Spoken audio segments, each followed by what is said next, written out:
એકદમ સુપર. જાણે કે આપણે પોતાના જે ક્યાંય કહી ના શકતા હોય તો આ ટોપિક દ્વારા કે આપણે આપણું બધું મંતવ્ય રજૂ કરી શકીએ છીએ.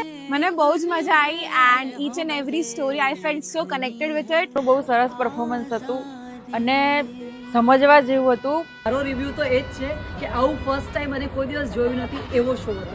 બધા ઇમોશન્સને એક જ વર્કશોપમાં ભેગા કર્યા અને ખરેખર ફ્રીડમ કોને કહેવાય એ ખબર પડી.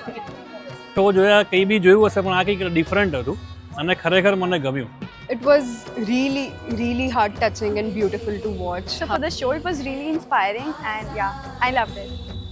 I'd just like to say this event was very open for me as a was very new experience for me. બહુ જ યુનિક અને બહુ જ સુપર શો હતો. We loved it, love this message અને આવા જ આગળ ઉપર નવા કલેક્શન્સ અમે તો વેટ કરીશું હવે કે હવે શું નવું આવશે.